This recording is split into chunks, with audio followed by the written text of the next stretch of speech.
Mohammad রফিককে specialist spin bowler হিসেবে coach হিসাবে নিয়োগ করা হয়েছে। আপাতত এটা 1 বছরের একটা কন্ট্রাক্ট। আমাদের মনে হয় যে মোহাম্মদ রফিকের মধ্যে ও যদি পারফরমেন্স দেখি, ওর খেলোয়াড়ি জীবনের পারফরমেন্স দেখি এবং এখনও যখন ওর খেলা আমরা দেখি, আমাদের অনেক সময় দেখে মনেই হয় না যে রিটায়ার করে একজন খেলোয়াড়। ওর যে ইন্টেন্ট থাকে মাঠের মধ্যে এই বয়সেও সাধারণ একটা খেলায়। সো আমার যে lot of things for him to offer. ও যদি আমাদের জুনিয়র প্লেয়ার, ইন্টারমিডিয়েট লেভেলের প্লেয়ার, এমনকি সিনিয়র লেভেলের প্লেয়ার যারা স্পিন বোলিং করে তাদের সাথে যদি ও কাজ করে, তাদের ওর কাছ থেকে যে কিছু টিপস ওরা পায়, এটা আমাদের জন্য খুব বেনিফিশিয়াল হবে।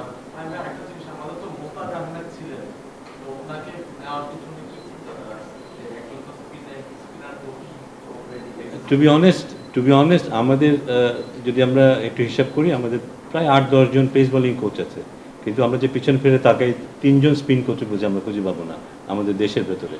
সো ওই জায়গাটা খুব অ্যালার্মিং। আমাদের নিজস্ব কিছু স্পিন কোচ তৈরি করতে হবে। রফিক অলমোস্ট একটা রেডিমেড একজন লোক যে এখনই সার্ভ করতে পারবে।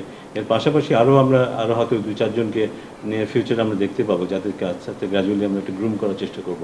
কারণ আস্তে আস্তে আমরা যত ডিসেন্ট্রালাইজেশনে যাচ্ছি, আমরা এইগুলো কিন্তু ফেস করছি যে আমাদের কিন্তু যথেষ্ট লোকবল নেই, স্পেশালাইজড লোকবল নেই। এটা খুব প্রয়োজন হবে আমাদের। সো ওইটাকে মাথায় রেখেই রফিকও ইনক্লুড করা এবং এরপর আরও ইনক্লুশন আসবে। Stella featuring next level. Well done, side by side, free.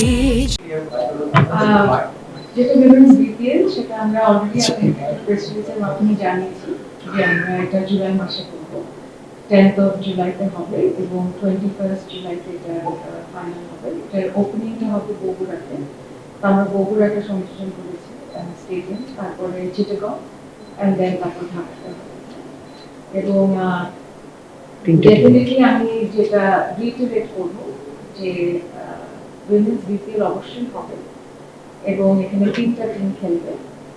আমাদের মেয়েরাও খুব উৎসাহী, ওরা জুন মাসে যাচ্ছে ওয়ার্ল্ড কাপ খেলতে, ওরা ওখান থেকে আসবে, তারপরে আমাদের গেমটা শুরু হবে। এবং অলরেডি আমরা এখানে অন্যান্য যারা টিম ওনার আছে তাদের থেকেও উৎসাহ পাচ্ছি, যারা প্লেয়ার আছে ইন্টারন্যাশনাল প্লেয়ার সেটা আছে। তো আমরা এটা জুলাইতে অবশ্যই এটা সম্পন্ন করব। বিসমিল্লাহির রহমানির রহিম। সবাইকে আন্তরিক অভিনন্দন। মিডিয়া কমিটির চেয়ারম্যান হিসাবে আজকে আমার প্রথম আপনাদের সামনে সরাসরি হাজির হওয়া। তো আজকের বোর্ড মিটিংয়ে যে সিদ্ধান্তগুলো হয়েছে, আমরা লম্বা সময় ধরে বোর্ড মিটিংয়ে আলাপ করেছি এবং অনেকগুলো সিদ্ধান্ত গৃহীত হয়েছে। আমি প্রথমত আপনাদেরকে সেই সিদ্ধান্তগুলো জানাতে চাই, এরপরে আপনারা সেই সিদ্ধান্তের উপরে আপনাদের যদি কোনো প্রশ্ন জানার থাকে আপনারা সেগুলো করবেন। প্রথমত আমাদের বিসিবির এইচআর পলিসি আজকে গ্রহণ করা হয়েছে। এরপরে আমাদের ন্যাশনাল সিলেকশন প্যানেল নির্ধারণ হয়েছে। ওডিআই এবং টি20-র ক্যাপ্টেন এবং ভাইস ক্যাপ্টেন দুটি আমাদের আগামী ওয়ার্ল্ড কাপ পর্যন্ত এক্সটেন্ড করা হয়েছে। এখন যে প্যানেলটা আছে সেটি। এরপরে আমরা আমাদের প্লেয়ার্স, এরপরে আম্পায়ার এবং সংশ্লিষ্টদের জন্য আমরা পেনশন স্কিম চালু করতে যাচ্ছি। এটি নীতিগতভাবে সিদ্ধান্ত গৃহীত হয়েছে।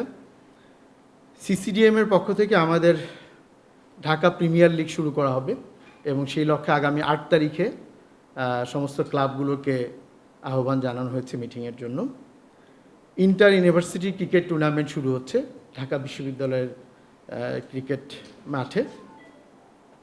এরপরে আমাদের ডোমেস্টিক প্লেয়ার অ্যানালিটিক্যাল অ্যাপ বিসিবির পক্ষ থেকে নিজস্ব একটি অ্যাপ তৈরি করা হয়েছে এবং আজকে সেটি উদ্বোধন করা হয়েছে।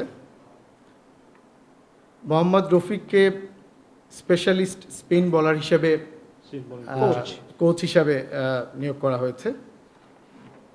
এছাড়াও ওমেন বিপিএল এবং ওমেন্স কাপ এই দুটি খেলা হবে, সে ব্যাপারে সিদ্ধান্ত গৃহীত হয়েছে। আমরা সাংবাদিক, প্লেয়ার্স এবং অন্যান্যদের জন্য একটি অ্যাওয়ার্ড প্রদানের জন্য সিদ্ধান্ত গৃহীত হয়েছে। আমরা অ্যাওয়ার্ড নাইট আবার নতুন করে শুরু করছি।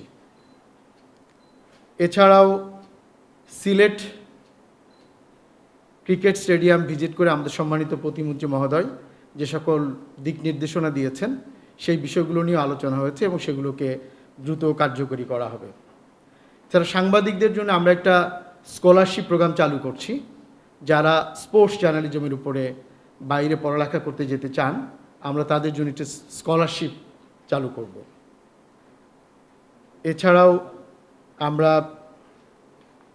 বিসিবির একটি স্পোর্টস জার্নাল আমরা বের করতে চাই, অন্তত প্রতি 3 মাস অন্তর অন্তর একটি করে স্পোর্টস জার্নাল আমরা বের করব। এছাড়াও বিসিবি এর আগের সংসদে আমরা দেখেছি যে সেখানে দুর্নীতির বিষয়ে আলোচনা হয়েছে। গভর্নমেন্টের দুর্নীতি সহ সমস্ত কাজের ক্ষেত্রেই আমরা সহযোগিতার ব্যাপারে পরিপূর্ণ সিদ্ধান্ত গৃহীত হয়েছে এবং আমরা সকল ধরনের সহযোগিতা তাদেরকে অব্যাহত রাখব। এই ছিল মোটামুটি আজকের বোর্ড মিটিংয়ের আমাদের অনেকগুলো সিদ্ধান্ত।